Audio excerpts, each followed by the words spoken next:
Greetings, scholars, and welcome back to the finale. Today, I just wanted to go over a quick review with you for the final exam.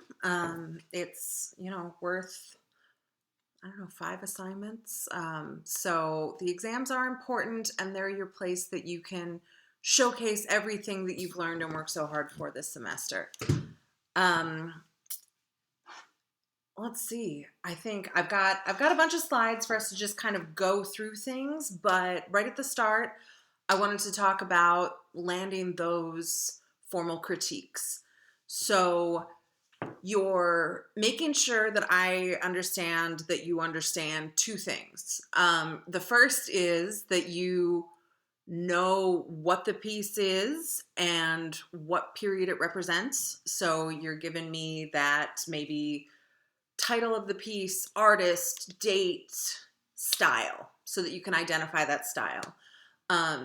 You've got that practice of 16th century style quiz, or we've got the style quiz that lets you look at paintings from artists you've seen before, but you've never seen that piece, and kind of testing what are the things I'm looking for when I'm looking at a Mannerist piece versus a Baroque versus a Northern High Renaissance, Southern High Renaissance.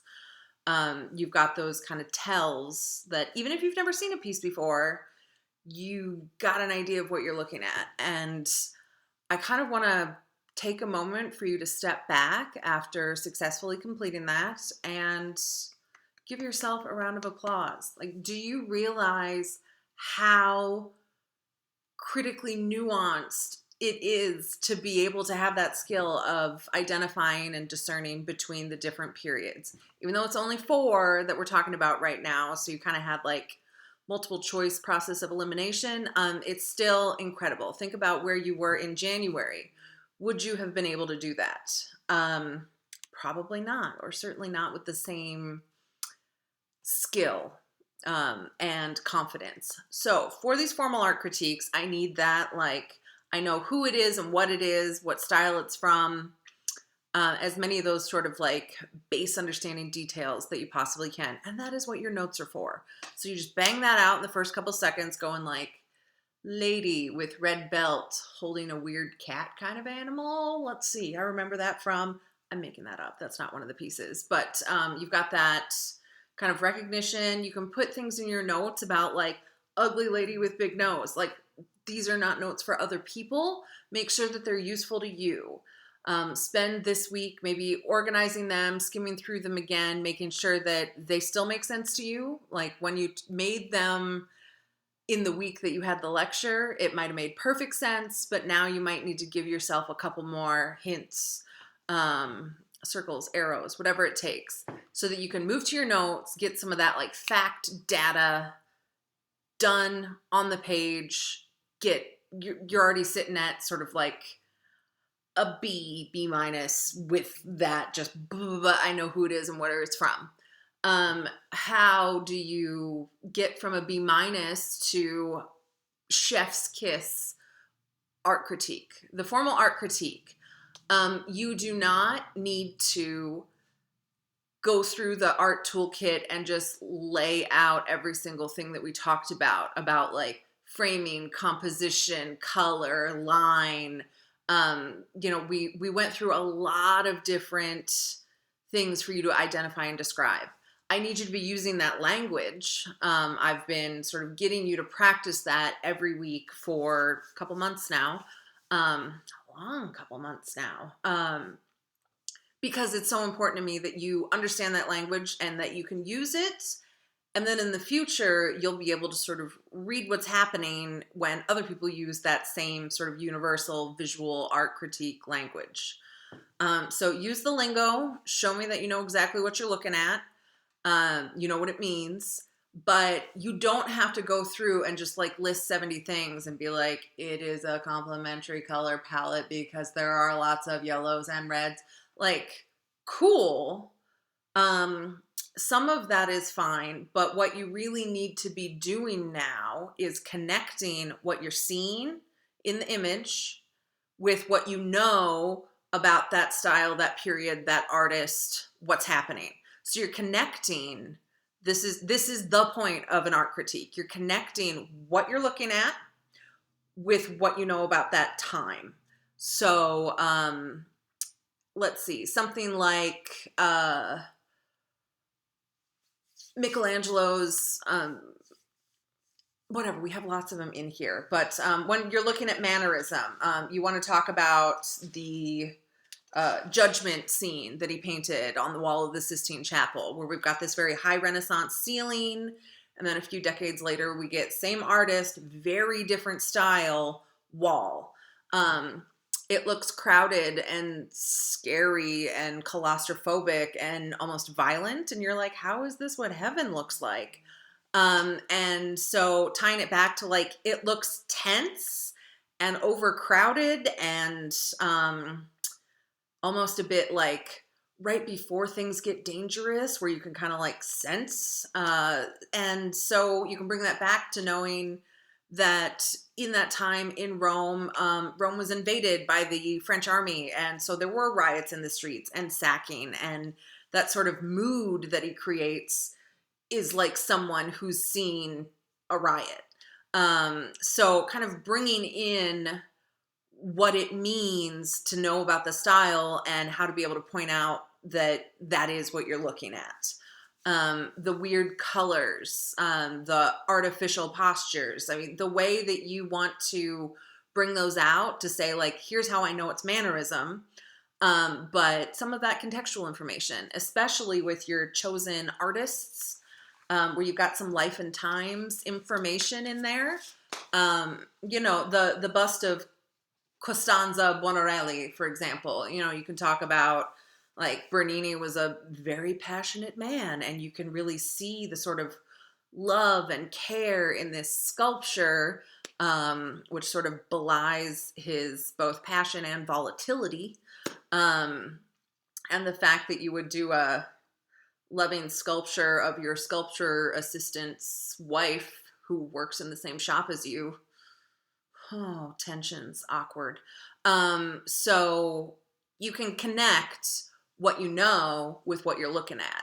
And that is the point of an art critique. That is what makes an art critique a successful one. Certainly an A here, but why that skill now matters. So you being able to look at something and like tie a string from pin to pin with what you're seeing in that piece versus what you know about the context. And the more your eye gets into understanding that visual language, even if you don't know much about the context, you can start to make some pretty educated guesses about what that art is responding to or reflecting from the time period and the place and the society in which it was made, as well as, the life and times and struggles of the artist. So that is at its core what we're looking for in the art critique. You got to tell us what you're looking at.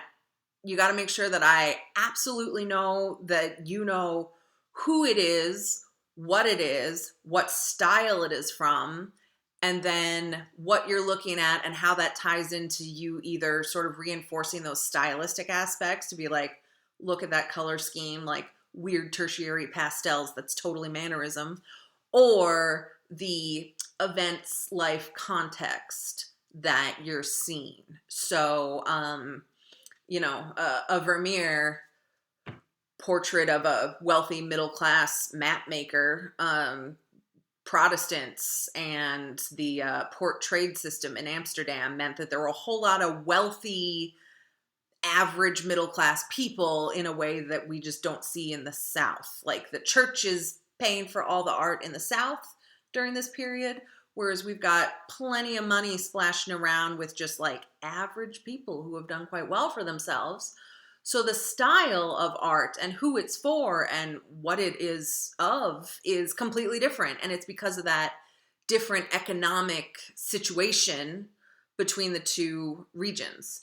So to see like your average guy who's like, I've made enough money making maps that I can have a picture of me making maps, is something you could comment on. The fact that it's just some dude instead of the Virgin Mary or Saint Jerome or some other very serious Catholic message that we're getting in the South, which then you could say, look, we've got another saint. We've got the Council of Trent where we're supposed to be educating and exciting the illiterate populace about Catholicism. So you've got that commentary about what you know was happening, and you're pointing to it from what you're seeing in the painting. That also means you need to be spatially keeping me with where you're looking at. So if you want to say that something is complementary color palette because, like, show me what you're looking at to point out there. Because even if I disagree and I think it's rather analogous overall, if I see that you're just really like, that one splash of red really catches the eye, I will agree with it because I can follow your logic and go, okay, full points. All right. So that is what we were aiming at as this sort of final stretch of your critique muscles. And I want you to do excellent because you should really be proud of yourself at the end of this, recognizing what a skill you have developed over this time. Yeah, you're going to remember some names and dates and you'll be like, yeah, Chaucer, plague. But your ability to sort of analyze and critically process anything that you're looking at, anything that you're listening to, anything that you're reading is really what this class was about. You know more about Machiavelli and Chaucer and the big names of the Renaissance, but it is that critique skill that is the thing that will serve you well forever. And I accept Christmas cards when you finally come to realize that this was actually great. All right, let's get into it. Remember that the final is just on the second half of the semester. So your first half, that was covered in the midterm, you're good. So we're moving on, week 9 onwards. The Renaissance Masters, let's go through this again. I'm going to kind of speed through these so that this is not like a 3-hour review. You can pause and take notes on these text panels if you would like, whatever. You've also seen everything in here before. That's why it's a review. I just wanted to kind of point out what I think is important to help you out for next week. You've got Raphael, Leonardo, Michelangelo, almost all of the Ninja Turtles. Who's missing? Yeah, Donatello. He's a little early, a little too early. He was one of our like early forefathers, but he does not hit that time zone of our high Renaissance. I would say Bramante would have been a better choice for the 4th Ninja Turtle. Don't at me. All right, so describing high Renaissance style. Again, you've got your art toolkit to point at what you're talking about. Composition, figural positions, line quality, all of those things that you've got, like what you're talking about. Now, here's some of the descriptive words that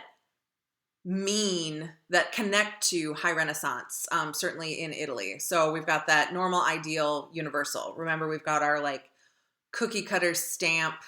The beautiful Italian woman is what Virgin Mary and the angels and everybody looks like. You can even see where the Mona Lisa is like a compromise between what the woman possibly really looked like versus making her more beautiful according to those standards.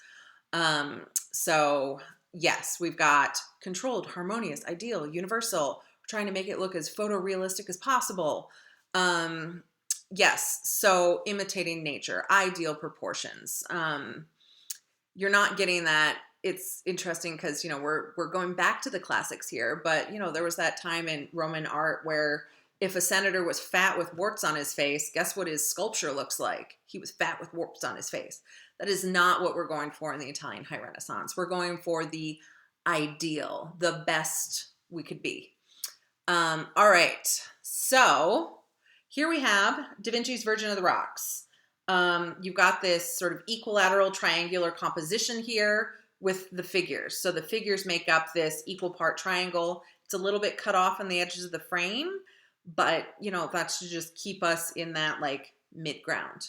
Note how we have a comfortable foreground, and then we get to the figures, and then we have a nice background. We're following the rules that we've built and established. We've got a perfect sort of equilateral triangle shape. Interlocking gestures between the figures in the composition. kind of circulate your eye through the figures as sort of that primary focal point narrative, right? When you're looking for a focal point, and I'm going to asterisk, remember, mannerism breaks all the rules. So that's always a not necessarily mannerism, but in general, with everything we've looked at up until the High Renaissance and including the High Renaissance, your focal point, if you start to draw that vertical symmetry line down the middle, and if you catch a pretty lady's face that's kind of right there, usually it's the Madonna. That's generally meant to be your primary focal point. That's the first place that your eye goes. And if not first, then second. So we've got those ideal beauty standards for both the Madonna and the angel. If you look through, you've got your heavy lidded eyes, you've got the small lips, the long slim nose, the little teardrop face, high cheekbones, all of those kind of cookie cutter check marks for what is an Italian High Renaissance beauty. In the back, we've got sfumato, which is that like misty, hazy Narnia thing we got going on. That's that atmospheric perspective on steroids. And when you say the word sfumato, you mean Leonardo da Vinci. Certainly right now. If a Baroque artist or someone else starts to do like a fog machine background, later you can say he was using sfumato like Da Vinci. But the OG original sfumato man was Da Vinci. So if you're in a critique and you're noticing the mistiness and you want to say like, this is Virgin of the Rocks by Leonardo da Vinci, you can talk about its warm color palette and how it was early in his career when he still had like hopes and dreams. That sfumato in the back is one of those like key indications that this is a Da Vinci. So you've got those stylistic ones that mark the period with the equilateral triangle, the foreground, midground, background being sort of very perfectly set. You've got the ideal High Renaissance Italian beauty. All of these things are pointing to High Renaissance in the style. The religious theme or subject, that's not 100%, but for the most part, we're seeing that in the South. There's both in the North as opposed to just secular. And then that ultra realism. We've got realism and we've got naturalism, the beauty of the landscape, the absolute like botanical reference images of each of the little leaves and moss and ferns there. They're highly accurate. They're photorealistic. So they're perfect. So again, with this High Renaissance, perfect, perfect, perfect. All of those things we talked about in the art toolkit where we're developing the vanishing point perspective to create that illusion of three-dimensional space. We're creating atmospheric perspective to give that illusion of real three-dimensional space. It's all mastered here. It's happening easy for our greats during this period. And they're sort of showing off the heights of that illusion of three-dimensional space on a flat two-dimensional canvas. Or a ceiling. All right, so here we got our other big guy, Michelangelo, creation of Adam, Sistine Chapel, just kind of bringing you back to what you can talk about here with your, how we're telling a story with Adam, the like dead lump of clay that's going to have life breathed into him. He's those cool analogous colors. And then the energy of God and every little cherub, and you see the foreshadow of Eve under his shoulder. Those are all those warm, energetic, warm analogous colors. So we've got these two complements in like chunks that balance each other out. We've got the lifeless or at least soulless on the left. We've got the giver of life on the right. We've got the sort of very simple shape of like hillside Adam. We've got the very complicated shape of fabric and God and a whole bunch of cherubs and some ladies and some legs and like there's so many figures. So complicated, simple, cool, warm, static, energetic. So this piece gives you a lot of chances to talk about compare contrast, and how it balances with that void space. So again, your focal point isn't either of the two nodes of action, but it's that coming together of the hands in the center of that white void space. So your primary focal point there. So very, very high Renaissance. The proportions of the figures, even though we don't have a real serious solid sense of space in here, because we're up in the sky, we've still got perfectly foreshortened figures, like when limbs are kind of curving away instead of showing them like this, they're like this. It's perfect vanishing point perspective for all of those figures with the foreshortening. We've got like deep shadows, creating that three-dimensional shape shade shadow, the three shows, creating that perfect feeling of these figures having three-dimensional mass. So perfected. Anatomy, composition, perfected. So you've got a chance to talk about that. You can talk about Michelangelo being, you know, the Neoplatonist with everybody's got a little spark of the divine in them, and that's what you're seeing as the narrative for this image. So you've got a lot of places to go to talk about what you're seeing. So point out, like, be able to point to something on that image to then tell me something about high Renaissance art or the life of the artist or whatever. It's important that you're not just pointing at the color scheme and then giving a book report on 16th century Rome. You need to be making those connections where we've got the Neoplatonic thought where everybody has a spark of the divine, like a little bit of that Plato, but we've kind of rebranded it for Christianity. So Michelangelo giving us this Adam becomes man when he's animated or inspired by God, the touch of God. So it gives him that divine spark, which gives you that like artist and creator dominion of why people are so awesome, as opposed to just animals, I guess, was that thought. And that's what's represented with that hand touch from God. So again, you're pointing at the different things, you're pointing at the color schemes, you're pointing at the difference between bodies, and you can point out the perfection of telling that story through high Renaissance stylistic cues.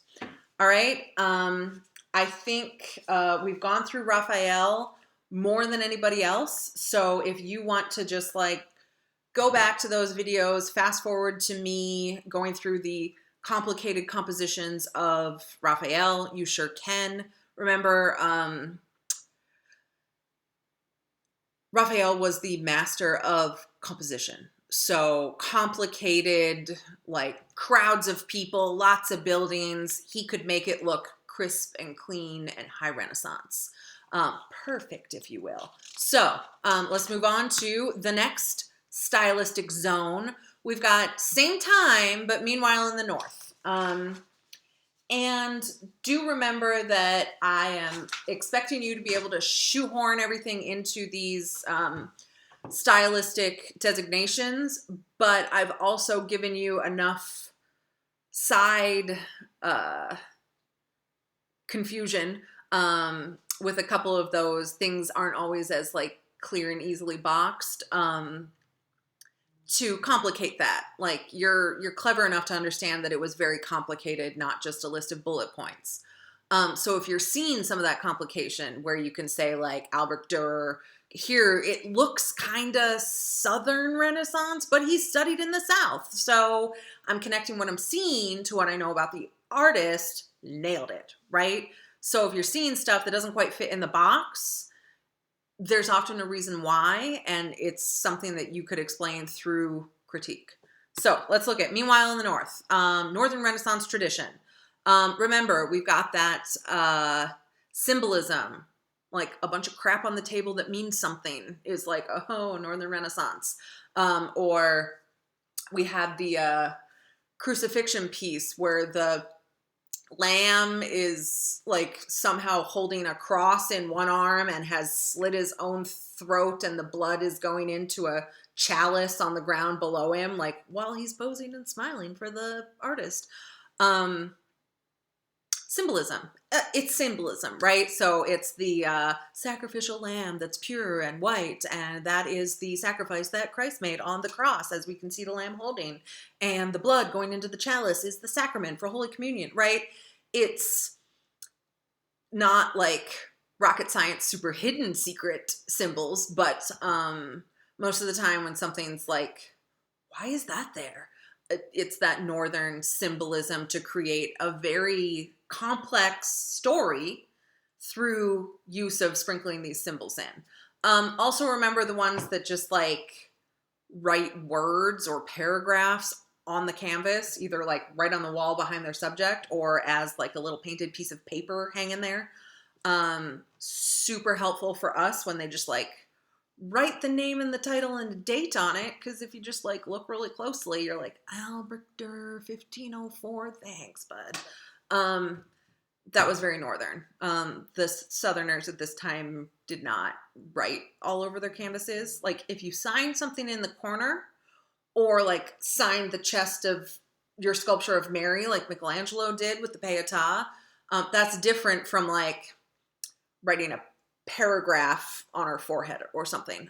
It's not quite that bad, but you know what I mean. If there's a piece of paper with a whole bunch of inscription on it, Northern High Renaissance. And remember that people who study the Northern High Renaissance after this period may use that move again because they like it from what they studied in their art history class.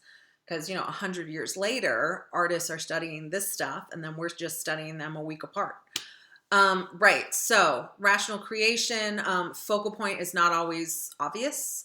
Remember, we've got those Albrecht Altdorfer paintings where you're like, why is this called St. George and the Dragon? It just looks like a singing, oh, there's a severed head of a dragon down there. Took me 5 minutes to find it, right? So the point is not that Raphael, perfect composition, easy to read, boom, boom, boom. It's that looking at art is a journey. So you've got to like wander around looking for the characters, finding all the weird stuff in there that you're like, must be a symbol, wonder what it means. And then you're starting to unpack that really complicated allegory. So it's a journey, not a destination. This is not like a easy to read spreadsheet. It's deliberately a windy path. The other thing I will point out is also that 8 heads figure proportion is more northern through the whole thing, but certainly Northern High Renaissance, you'll notice the people seem like longer and or with like smaller heads than what's considered perfect in the South. Like Michelangelo would not give somebody a tiny head to make their body look so big or make them quite so leggy. Whereas, Dürer and Altdorfer certainly did like add some legginess. Not necessarily Holbein, but we can get into that. So, dead giveaway if people look like extra tall. That could also be like, it's the North and people were just taller. That is a gross, estimated, summary blanket statement I just made, but I mean, Italy versus like, I don't know, Denmark. All right, so Dürer, self-portrait, very humanist. And remember, this is that we're still very much, remember when we were North-South before the High Renaissance moment, the North was all about the details because they were masters of the oil paint, and you can get that. Notice how the shiny little individual hairs in his little streaming, flowing curls, the little individual hairs of the fur on his jacket, the wrinkles and the veins in his hands.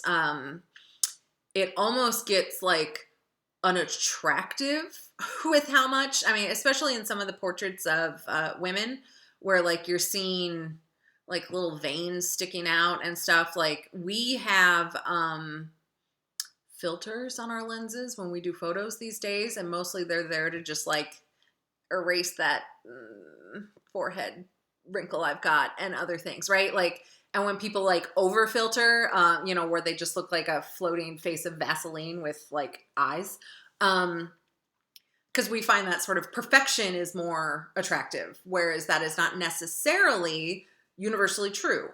So showing this extreme detail was far more artistically fashionable at this time.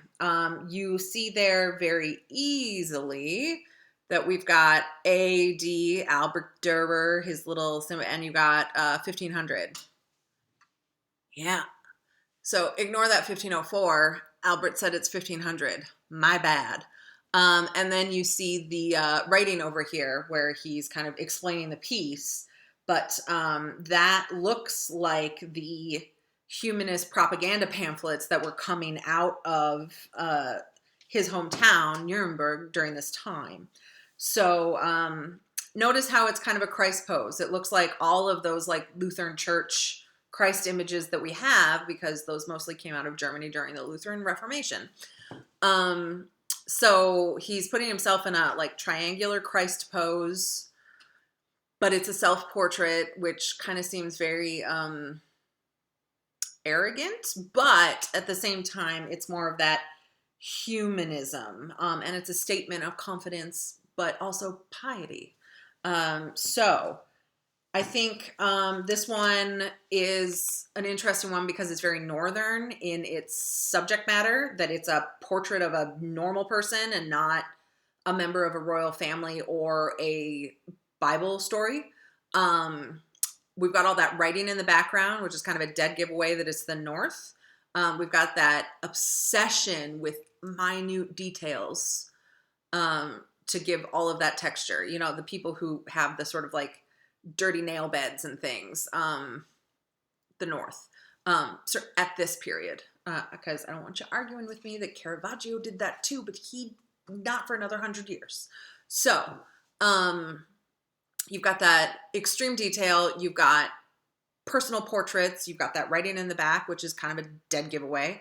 And yet Durer, you know, had traveled and studied in the South. So if he has chosen that Southern Renaissance equilateral triangle perfect composition, oh, you can't see my hands, like I keep making the equilateral triangle symbol. That's because he did study with the Southern masters. So if you're seeing some like overlap, that he has given you like a nice clean composition here of one person and some writing on the background, that's not Southern, but at the same time, he's sort of aware of those aesthetic values of the South. All right, here we are, our other Albrecht, Altdorfer, St. George. Again, this one is great, totally Northern, right? This would never, Raphael would be like, what? Because that's just not like how his mind would organize this material. So for this one, it is much more of the wandering journey. So where's the focal point? It's a journey, not a destination, right? So having this fuzzy, meandering focal point of kind of non-existent, but it's a story being told, right? This isn't just like Danube Forest number 7. It's St. George. So we're telling the story of St. George. We've put it in this very sort of German forest, lush space. So very caring about our nature scenes and our naturalism.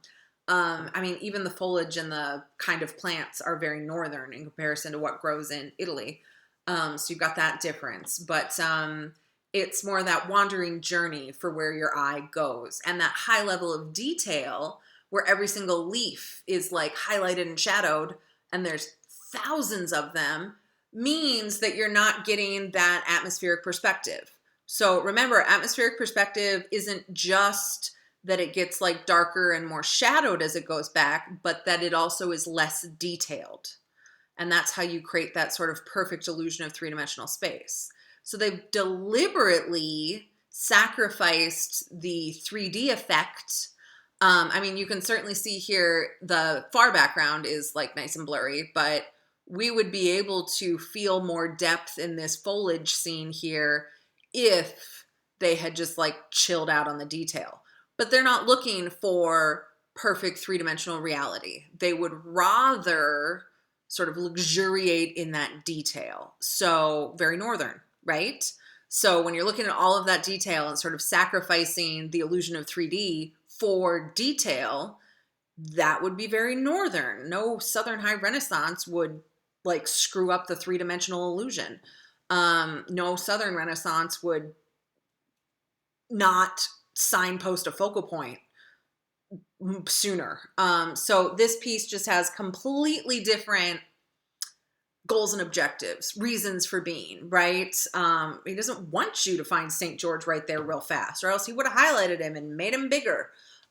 Instead, it's sort of giving you that mood of the forest, and then you can see St. George in his armor, sort of slumped on his horse there with that absolutely terrifying severed head.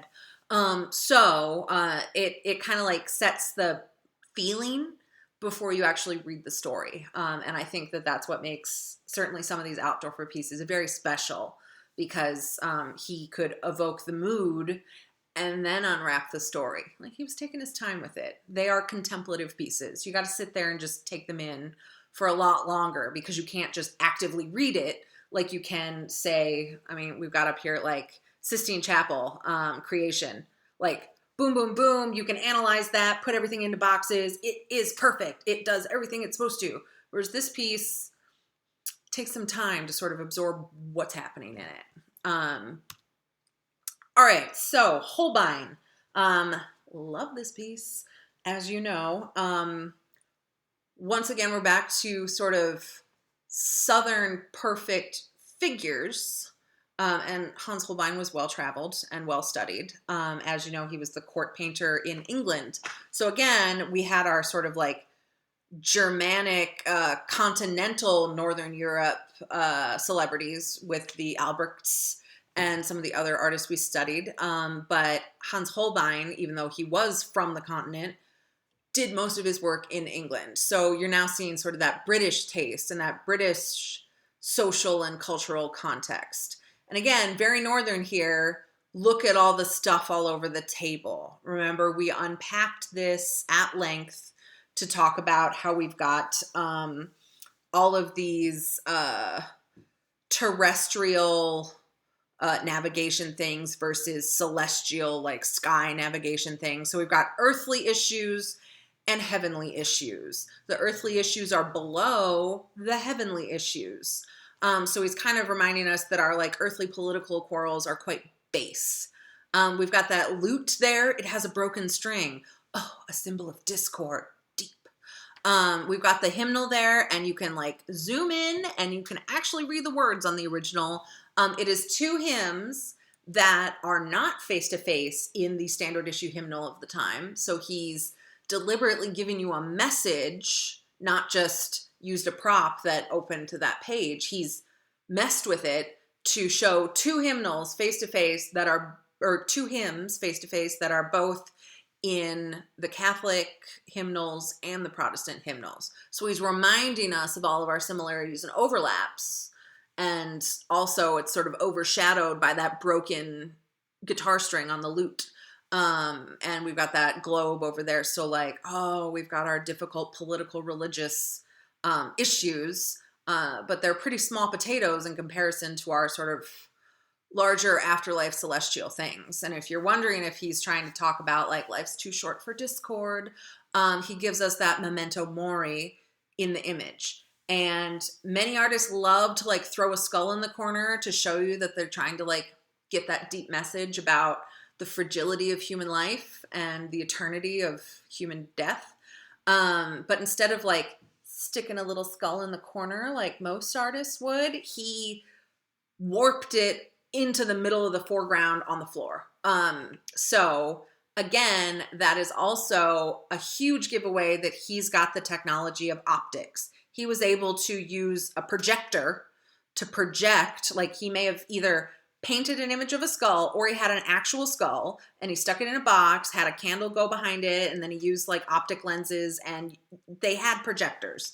Like we have projectors, you probably remember them when you were kids in school, that instead of just having like a digital whiteboard, we had like the projector blah, blah, blah, showing stuff. Those were available in a very sort of low-tech way, optics from this period onwards. Vermeer probably used projector optics. there's lots of arguments about that. So you've got a hint to the technology by just pointing out that like warped skull 3D illusion situation. You've got all of this symbolism trying to tell you a very elaborate allegorical story that's very northern. You've got the guy in the fancy outfit with all the furs and the hot pink blouse is obviously the Catholic, because there was no issue with like modesty in Catholic. I mean, there's modesty, but there's not like piety through looking as boring as possible, which was the Protestant way of things at this time. So the dude in plain black, but if you'll notice, that plain black is made from probably like 300 Arctic sables and is an incredibly expensive plain black robe. So that was the like Protestant look. Like you could show off your money by having like the most expensive material for your super conservative, boring black robe.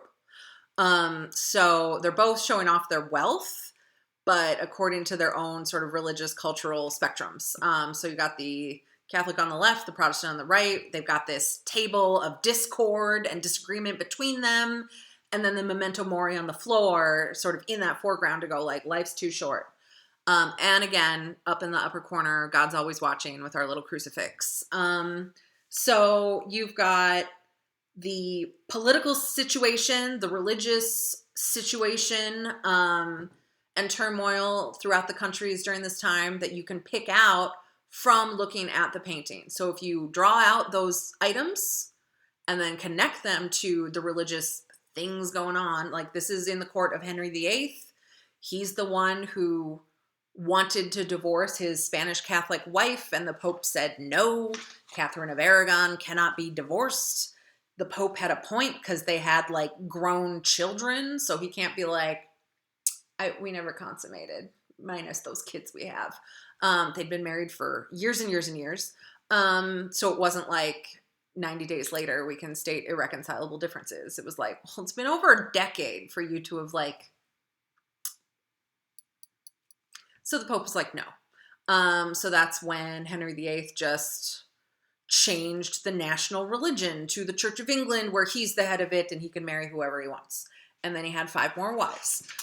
So this is during that religious upheaval in England because everybody's Catholic. And then when the king sends out a memo that we're all Protestant now and shuts down the monasteries and like changes out the hymnals and kicks all the priests out, that's a lot to adjust to as your average person who wasn't really part of his marital intrigue. So a huge time of strife and tension about these issues that were rippling down. And Holbein can't really comment on them because, you know, Henry VIII cut off more people's heads than, and like not just his wives, like literally thousands of Englishmen like lost their heads for disagreeing with the king.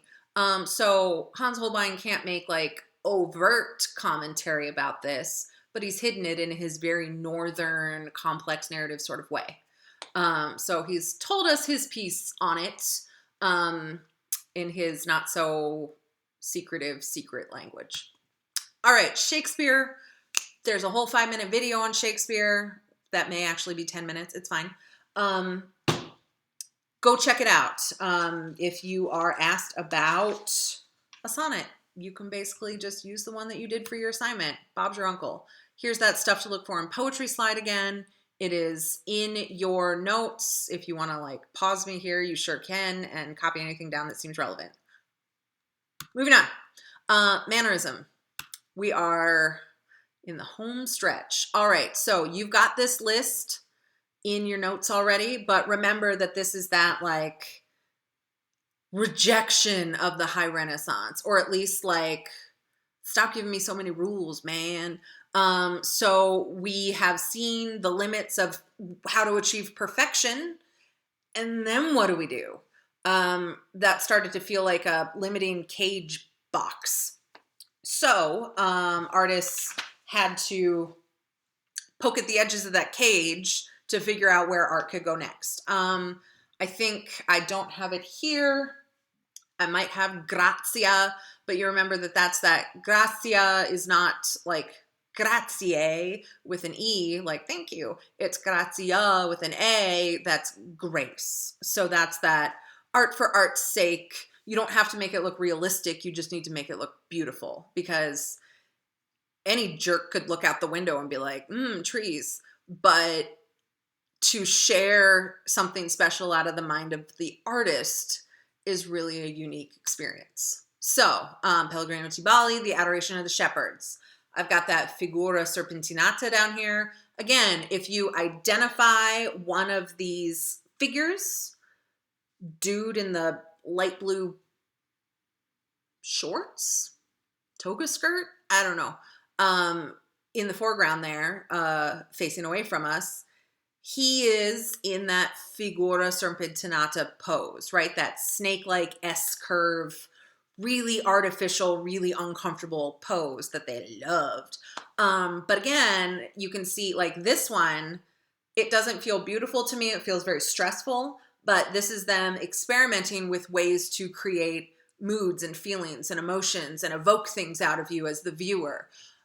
So we've taken that normal adoration scene where like everybody lines up in neat orderly rows and come see baby Jesus. We've been looking at that for centuries now. We've kind of turned that on its head, that this doesn't feel like a celebration. It feels like a desperate mob. So we've kind of torqued the meaning of it. We've torqued the presentation and the emotional feeling of it. We're twisting it around to experiment with what kinds of messages art can create without having to like have a secret decoder ring like Northern Renaissance. So you don't have to know what symbols mean in here to see that this is very claustrophobic, very cramped. People have angry expressions. They're in very sort of artificial, uncomfortable positions, like that hand coming out at the baby Jesus with like torqued fingers. It's scary. It's uncomfortable at the least.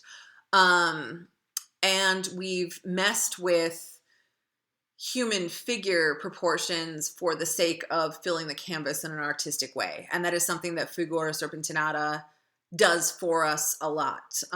Most of the time, like the human body can't like make an S curve unless you've done something uncomfortable with it. So, also notice the color palette. We're not in our like classic primary color palette. We've gotten into tertiaries, weird colors, weird color choices. Another like, may I point you to the urine yellow gown on the woman in the foreground to the left. Very mannerism. Yeah, so point out some of these like color issues, which can then point you to the stylistic movement that you're seeing. All right, so El Greco, the Pentecost. Again, here we've got tenebrism. So another word that we can toss around for a lot of this movement onward, that we've got, instead of looking at like Southern High Renaissance perfection and realism, we can like pump up the light and the shadow. We can artificially create like mood by, like bringing in our ring lights. I mean, they didn't have ring lights, but they're imagining like high highlights, deep shadows, no middle ground. So we can kind of create that mood through manipulation of what you would have really seen. So you've got that tenebrism here with the lights and the deep shadows and like no real middle ground. You've got those weird pastel colors, very mannerist. Notice how the people are really long and skinny in an artificial way. We don't have rules because we're mannerists. And we got Figura Serpentinata with the two dudes doing the limbo in the foreground here. And I think argue grazia, like the people with the little flames over their heads, like look more like prayer candles than they do human figures. So we've kind of used people and this story and this crowd to create something else, maybe something more beautiful, maybe something deeper and more emotional. And that was mannerism. We're going to break all the rules, reject the rules, throw them out to find art with a capital A. Like, yes, you can show us realism, but like, what about the things in our head? I mean, Hieronymus Bosch, am I right? And remember, we do have mannerism just bleeding in. There is no hard, fast, it's just after the High Renaissance in the South and sometime towards the end of the 16th century in the North. To say that it was only Southern, I'd be like, I offer you Hieronymus Bosch. And you're like, oh, right, whoa. So Baroque, 1600-ish to 1700-ish. Here is where we end the semester. You've got this list already as well. Generalism, so the kinds of words that you can be throwing around, right? No longer are we whole on rejecting High Renaissance, but we're learning from our mannerism, like make it dramatic, but we can borrow things like classical proportion and foreshortening and some illusions of three-dimensional depth. So we can go back to what we learned from the Renaissance masters, but we can also then make it better by making it like edgier and more dramatic and exciting. Council of Trent, excite and educate. So we're going back to all the things that we learned from the High Renaissance, but they're not rules anymore, they're suggestions. Again, that foreground background thing, that was a suggestion that they did not take. Tenebrism, we just talked about in the previous slide. Remember that Caravaggio's extreme tenebrism is chiaroscuro. So that's that CH word that's in your Baroque notes. Caravaggio, just like sfumato is Da Vinci, chiaroscuro is Caravaggio and everybody who wishes that they were Caravaggio. So coming later after the Baroque. So if you study 253, you're going to see chiaroscuro and it's not, Caravaggio's dead. So you've got these extreme light shadows. So tenebrism, I would say El Greco's Pentecost is tenebrism. When we look at Caravaggio, it's chiaroscuro, where it's just black in the background. So extreme shadows, tenebrism. If the extreme shadows are to the super extreme, where it's just like this sea of blackness with like parts of figures sticking out, that's chiaroscuro. And we will look at some of those, I think, in a minute. That extreme contraction or expansion of space, no real comfortable. We kind of kicked out most of the illusion of three-dimensional space for the whole painting. We'll just keep the figures perfectly illusioned as three-dimensional things that take up mass and foreshortening that puts them back and forth. All right, so the example of the Davids. You remember that this is kind of that perfect, what's the difference between High Renaissance and Baroque? Well, let's look at some Davids. We got Michelangelo here. We've got that perfect human figure. We've done him in that like standard classical style. He is perfect. He's got the perfect Renaissance man face. And he's got that determinism on his face. Like he can do this. And he's really muscular for a teenage boy. He's given him the oversized hands and feet to sort of note that he still is a youth because, you know, teenagers are literally awkward. They have bigger hands and feet because they will eventually grow into them. And sometimes a bigger head. But we've got that moment before he steps out to down Goliath. He's got the stone in his left hand, down by his thigh. He's got the sling over his shoulder. He's going to go do this. But you're just getting like, here is the face of a champion. Isn't he perfect? How very High Renaissance, right? Stillness, perfection. Bernini, how do we then take what we learned from Michelangelo's era and make it more dramatic, more exciting, more like action? We show David in mid-swing. So not only is this like an action pose, but it's actually torqued that entire body around to make this thing far more interesting to look at from all 360-degree angles. If you walk into the Michelangelo David in the Uffizi in Florence, it's like a huge hallway. You come up to that, and then there's the wall behind it. There's like 5 feet. So like people do get around the back and go like, there's his butt. Like there's no point in going back. Yes, it is completed in the round, but like, I mean, people like to like take selfies with David's butt above them, but whatever. That's it. Whereas Bernini's piece, look at all that action. Look at how your view of this piece moves and changes and is still interesting in every single angle, right? So he's created this sort of tornado effect of torquing that body around, moving the legs out. We've got contrapposto. Remember two P's, posto, over on the left here with Michelangelo. That's that sort of rest with, you're just hanging out with all your weight on your left leg. That's contrapposto. Bernini, on the other hand, is showing where we're actually using like the launch position for the legs. So his weight is uneven, but it's in that like poised to spring sort of way, not contrapposto where you pop out a hip and just like chill. So all your weight on one foot is not always contrapposto. Contrapposto is that rest pose where all your weight is on one foot and you kind of cocked your hip out and you're hanging out. Michelangelo's David, that's contrapposto. Anybody standing like that, that's contrapposto. Bernini, the weight is not evenly distributed. There we go. You can see that his foot is raised over here, but that is just like a force action move. That is not rest or relaxation. He hasn't popped a hip and hanging out. So we've created a much more interesting figure pose.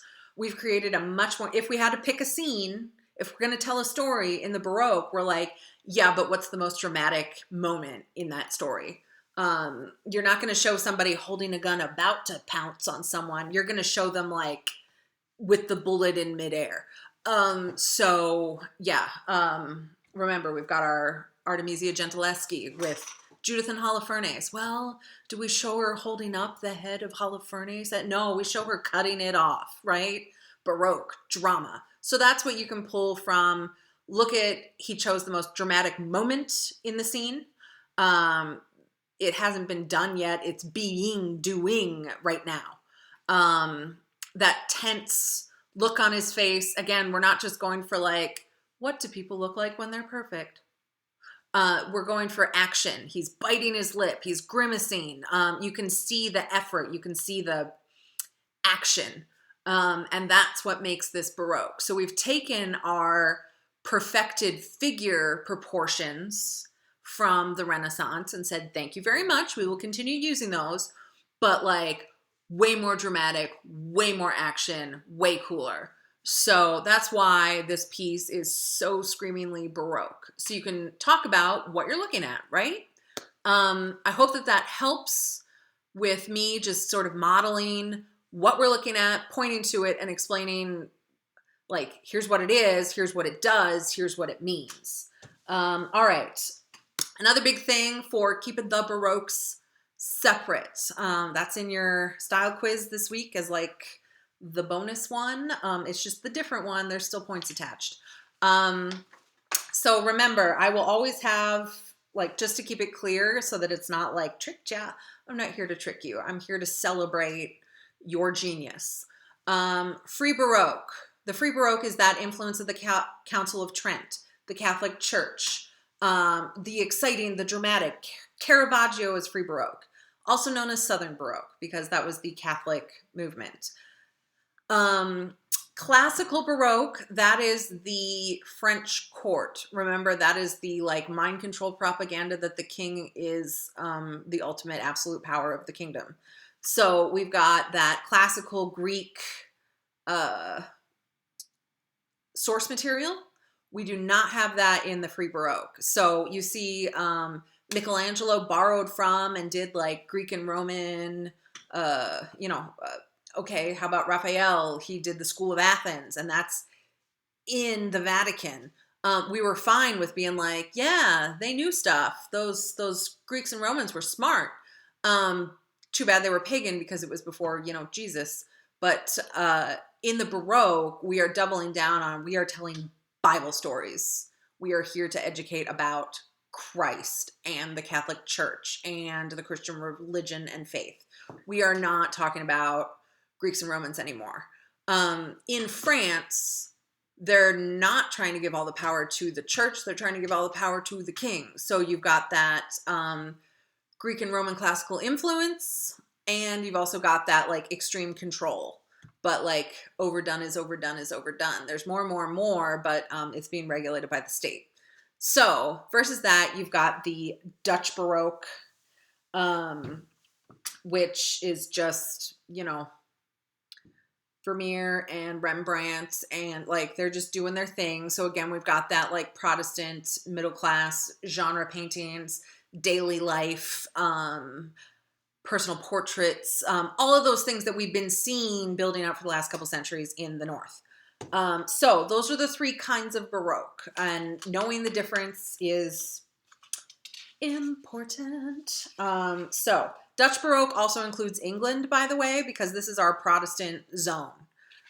England was in the transition period because it used to be Catholic, so it's not quite as easy to like check the boxes on as, say, the Dutch.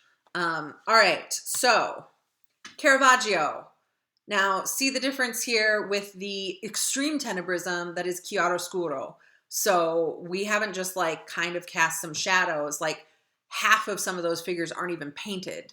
They're just assumed in that blackness. And then like very intense light. So Conversion of St. Paul. How do we know it's Baroque? Well, we've chosen the most dramatic way to depict St. Paul, as opposed to him being like, I just had a calling, as he sits and thinks deeply on his horse. No, he is blown off of his horse, and I'm pretty sure he's blinded in this. If you look at his eyes, they're just white cast. So this is St. Paul just like getting blown off of his horse by the power of the Lord. And we've got that extreme lighting. We've got that zero foreground. But so those are all those like extreme lighting is artificial. No foreground. No understandable background because we've got that tenebrism, chiaroscuro, deep, deep shadow. So we have no real sense of space except for what we get in that extreme lighting source that gives us those three figures of St. Paul, the horseman, the horse. And each of them is done in perfect high Renaissance figural proportion. St. Paul is foreshortened so that he fell off his horse and he's believably taking up that space. His head is right at the edge. So we've broken the rules of composition, but we've kept the rules of figural proportion.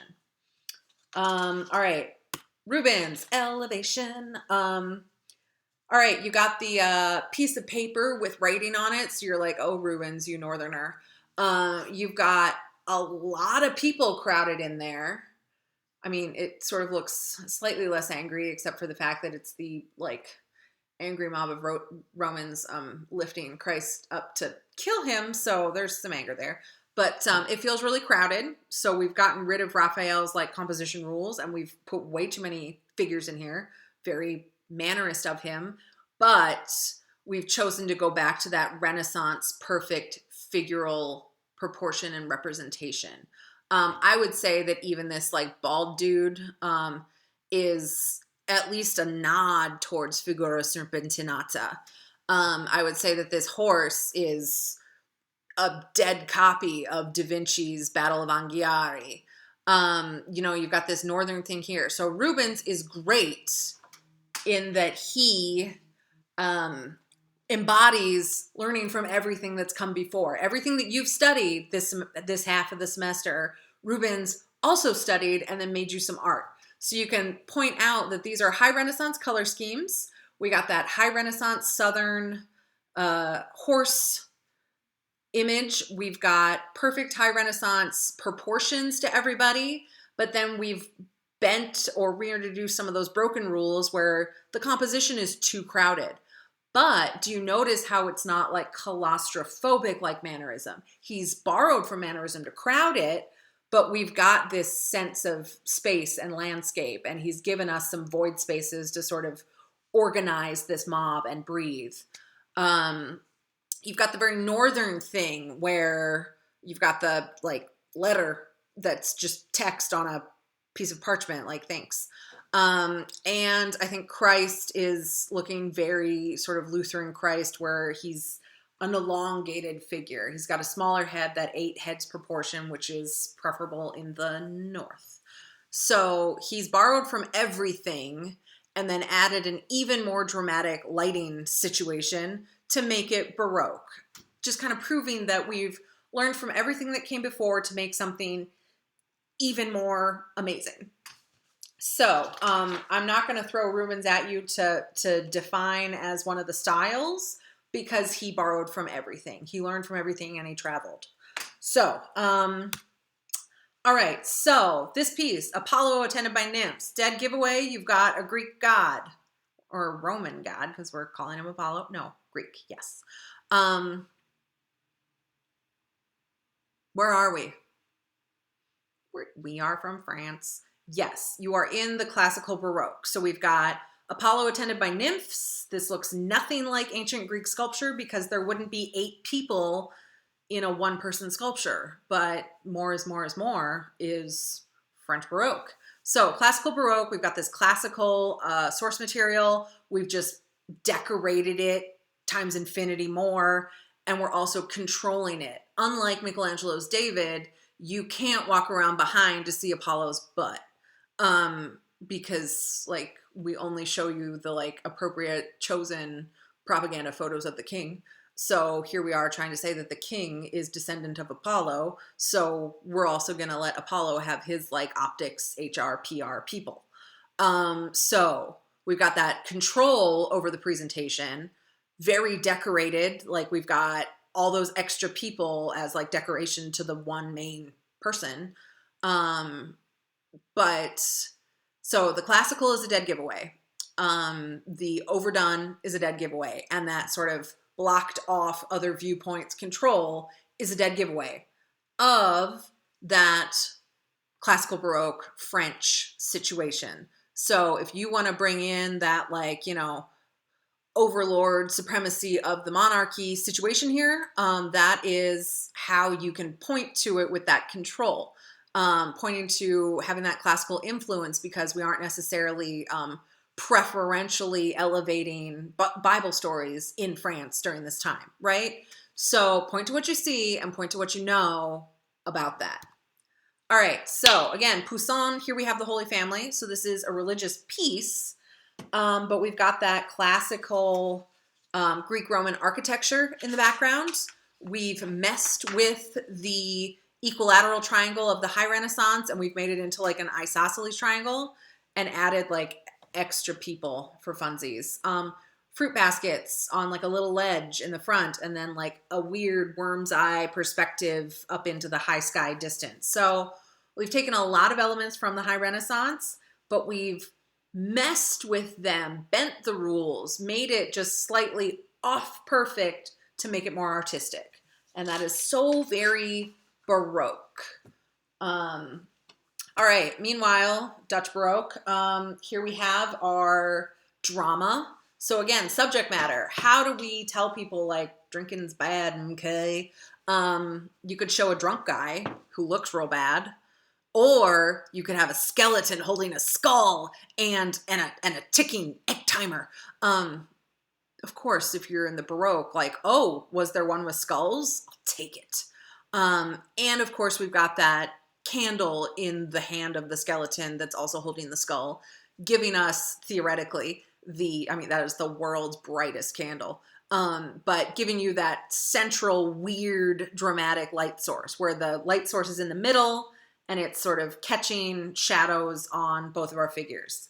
So dramatic choice for the scene, dramatic lighting, but we've still got, so that's very Baroque. And then the fact that we're telling like an allegorical tale is very Northern, right? We're telling a moral tale without using biblical characters. I don't think that, like, that's not South, that's North, right? So the drama, the Baroque, the subject matter, the point that we're telling a story or a moral tale, the point that it's a tavern scene that has no religious significance, that's Northern, right? So we're getting outside of the like cage group of the Bible characters, or the Greeks to say that the French king is great, right? So those are kind of your three choices for what's happening there. And so pointing to what makes this Baroque and pointing to what makes this Northern are really good things that you could do with your critique. Finally, I just wanted to bring up your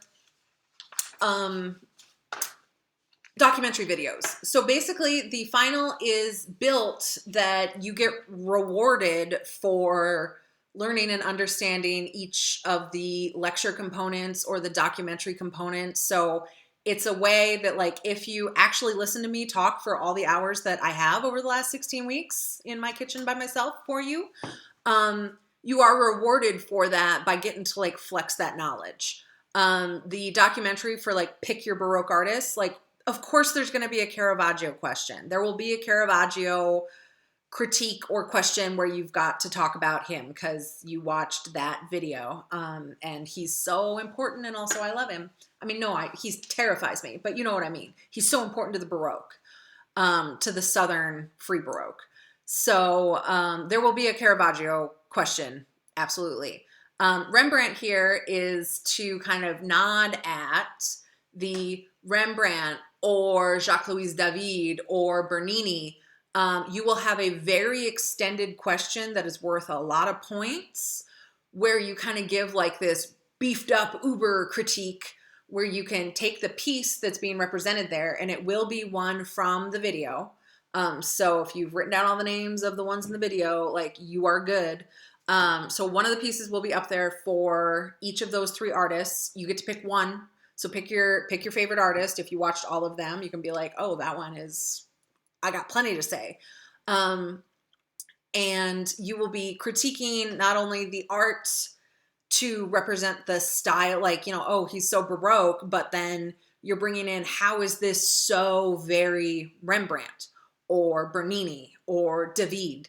So you're bringing in all of that information you know about the artist and their life into the how you critique the painting. So most of the time I'm looking for you to be able to say, oh, that last drop that we just looked at, yep, here's how it's Baroque, here's how it's Northern.